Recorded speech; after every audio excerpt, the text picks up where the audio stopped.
FamilySearch has a new search records page, and today we're going to walk through the things you need to know to find your family. Welcome to Family History Fanatics. Be sure to check the link in the description to the free resource guides that we have to help you climb your family tree. But today you want to know how to find your ancestors in the new record search page. Now, FamilySearch has slowly been improving a number of its resource pages to help you find your family tree. The genealogy page, the book page, the historical images page, and now they've rolled out the search records page. And there are a number of things to help you dive into the discoveries. Now, this video will only focus on the top search form. Be sure to check out a future video that will talk about the other two search boxes. You'll want to be a part of the Family History Fanatics newsletter so you'll be notified when that video goes live. So let's go ahead and do a search of records. Now, if you think, why is yours so large? That's because I zoomed in. So it might look like this.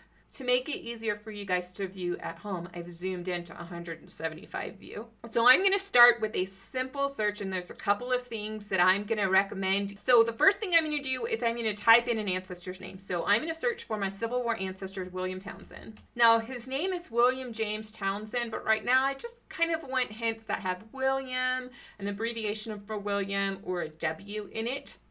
I'm not a fan of just putting any place and any year. I want to be more specific. So I'm going to do more options, and notice how the view changes.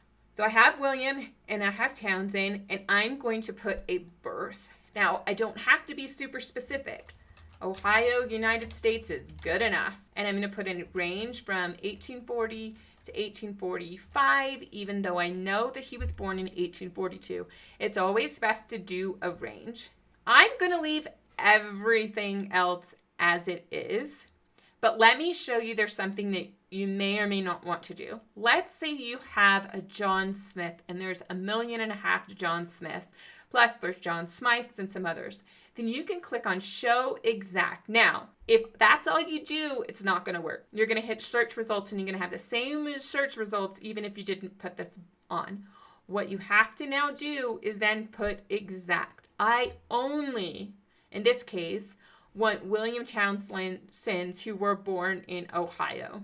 I don't want them if they were born in Pennsylvania. I don't want them if they were born in England. I only want them if they were born in Ohio. So that is how you get the exact search. So it will be exact for the place and this birth range. I often start without the exact search. So let's reset William Townsend, birthplace Ohio, somewhere between 1840 and 1845, and I click search. So now there's the new view. Let's go ahead and zoom out to the 100% view. And that it looks like this. It'll have your person's name, the events, the relationships, some icons, and then it's possible you don't have that more option screen, but it is also possible that it is open there as well. If you want to see the more options, let's remind you what I did. I'll zoom in here. I clicked on not the search button, but the more options, and that brought out that side panel. I'm going to zoom in just a little bit further to make it easier to read. But notice some of those columns have been hidden by this bar in order for us to read. So let's review some of the options that we can go through now. First, we can sort by collection. Let's say I just want to find him in census records to start with. So I can click on collection, and it will bring out that side panel. And notice I have birth, marriage, and death records. I could show all 69 options. There are 69 options because remember, I didn't filter to birth to just be from Ohio. But I could pick any of them here, but remember, that's not what I really wanted to look for. I wanted to look for census records. So it's not working. I have to click this back arrow. If you click that X, it's going to take you out. I do that all the time. It just takes a little bit of time getting used to. Click on birth, marriage, death, go back, and now I can see show all census records. He was born in 1842, so I don't need this census record 1840 because he shouldn't be in it. But I can click 1860, 1880, 1900. He died in 1890, so that's not going to be helpful. I'm going to click up these two, And you get the idea. Pick up the ones that fit his timeline or her timeline and click Apply Filter. And now I only have 1, 2, 3, 4, just a handful of records. There's 2 pages of hints at 20 per page, so up to about 40 results for that. I don't really see the number. Oh, there it is. There's the number of how many results it was. It doesn't really stand out because it kind of blends in with this filter results thing. So what if I want to filter to just Franklin County? I just want people from Franklin County, Ohio in this collection. So another option is to click on residents, and I can click United States of America, and I want to go to Ohio, and then I want Franklin, and then I click apply. And now I only have anyone who's William Townsend, born between 1840 and 1845, who in this collection, because I'm still filtered by those collection, they have to be in Franklin County, Ohio. And notice that well, that's Cincinnati. That didn't really work, did it? Well, that's interesting that it has the Hamilton in there. I don't want Hamilton. So there might be some more tweaks to go through in order to understand your results. So I'm going to go ahead and take the residents off, and I'm going to take the census collections off. So now I have those 4,610 results once again.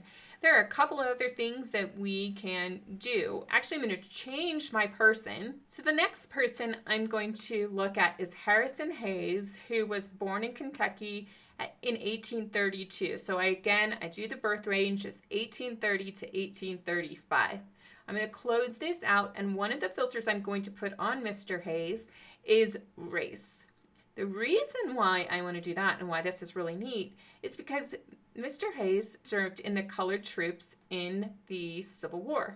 So I'm going to go ahead and click that for now and press apply. And now I am really loving these results because I can see this is his entry in the Missouri Colored Troops enlistment. And this is the location in Chariton. And it also said John Hayes, well, for other. What's really great if you're looking for African American ancestors, this collection, if you view into the actual records, there's an image and it doesn't have a key above it. That means I can actually look at this image. There's Henry H. Harrison. Don't want him, I want Hayes. There's Napoleon Hay, that's neat. Robert Hayes. Travis Hayes. And Harrison Hayes down here way at the bottom. Harrison Hayes, he's 32. He's black. He's from Kentucky in Madison. There's May 29. Let's scroll back to the top to find out what that meant. He enlisted May 29, and we have his occupation and where. So there's lots of dittos, so my guess that he was a farmer. May 29 farmer, and Benton is that place. So he wasn't in Benton. He was in Brunswick, so that's where he was from. The other column headings, enlisted by whom, claimed to have been the slave of. Oh, this is fantastic. Let's go find out what that name was. Harrison Hayes. He claims to have been a slave of John Hayes. So I don't often do a lot of African American research here on the Family History Fanatics channel, but if I stumble across something that would be helpful, then I try to bring it to your attention. So if you're looking for what the slave owner's name might have been for any of your ancestors who served in the colored troops, then this could be something that'll be valuable to you. If that serves your needs, let me know in the comments. I'd be happy to know that this was a valuable tool for you guys. Now with Mr. Harrison, it's nice to go from this record to the 1870 census, and notice that the locations are the same. There's also a number of people in his household. That's great. There were quite a few Hayeses listed on this record, so I can just go back and see if there are any more entries that would be helpful for searching for other relatives of Harrison. But it's really nice that I was able to filter to this record collection, this 1870 census, by race in order to filter down to this entry. I would have to do a little bit more research to decide if this 1880 census record was for him as well. Right now, I don't know. One of the things you're going to see here on some record collections, if we go back to William, you're going to see these little icons over here on the right. If you see those icons, then this record is attached to a specific person on the family tree, and then you can go and navigate to that person and learn more about them. And they have 2 sources, they're from England, and then here are the potential parents. So that's kind of handy. Look for those, and then if you don't see any image icons and you just see this, that just means it's just the index page that looks like this. There isn't an image available. So let's go to the more options. Another thing you can do is you can add a birthplace. So I'm going to say Ohio over here as well. Scroll down to click search. And now I have a birthplace Ohio. I'm back to those 4,610 results. And I'm able to see, okay, this one has an image in addition to that index. There are some other icons. There might be a little key above that. That means that you have to look at it in a family history affiliate library or the actual Family History Center. Let's talk about some other options that are over here that you may use. Life events, you can add a marriage or residence event. Let's say you know when your ancestor was married, you can put that in instead. Marriage year was 1860 to 1865, so I can go ahead and click on that, and I'm just going to be looking for marriage events. Look at that. Now, there are some of these other dates because some of the records are different. Right now, just a lot of marriage entries because I was looking for marriage facts. You can add multiple filters if you have too many results. That's fine. Or you can just do one at a time to see what kind of results come up. Another thing you can do is you can add spouses. And so let's say that you want to find all the children of William Townsend and Mary Claybaugh. Let me show you how to do that. So instead of having the marriage event, I'm going to add the spouse.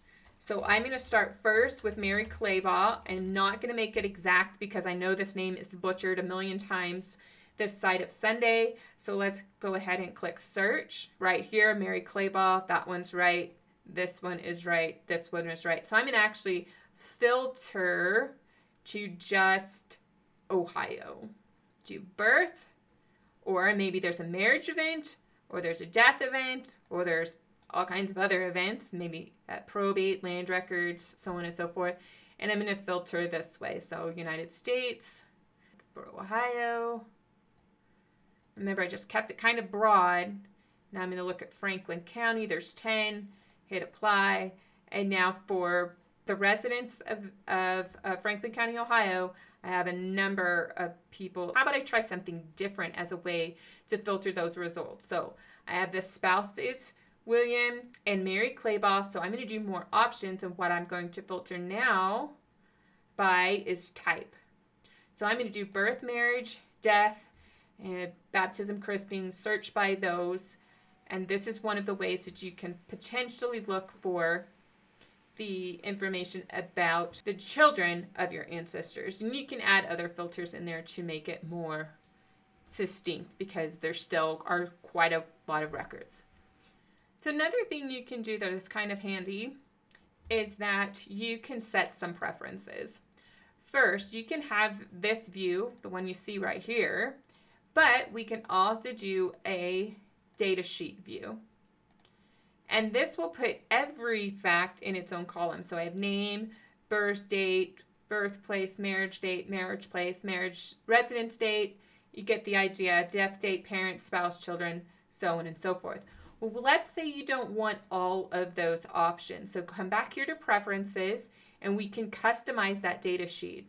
Let's say you really don't want the other people and you don't want the death residence information. So we're going to customize the table.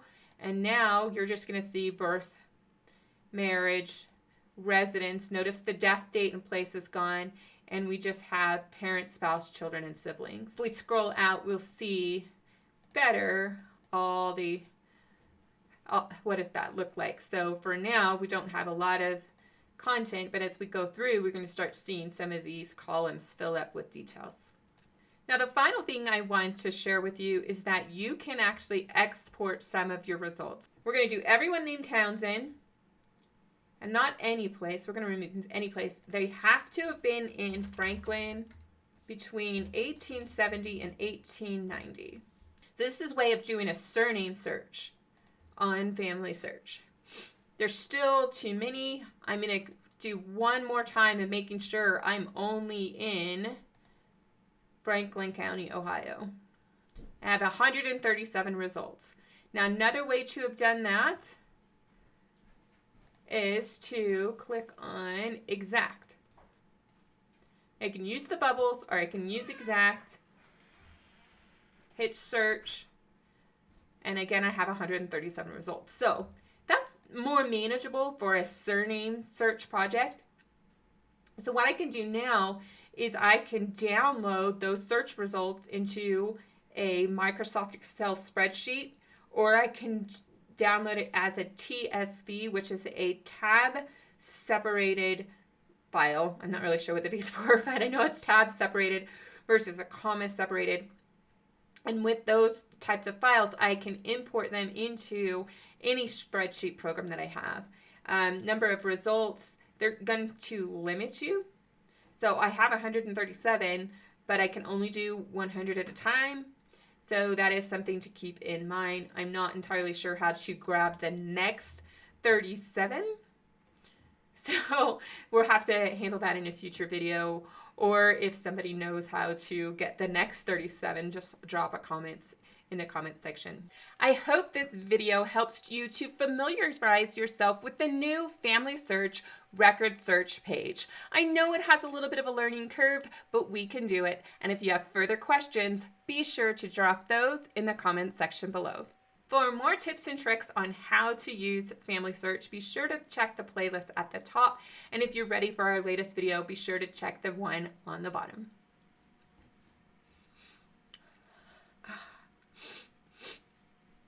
Why does my nose always itch?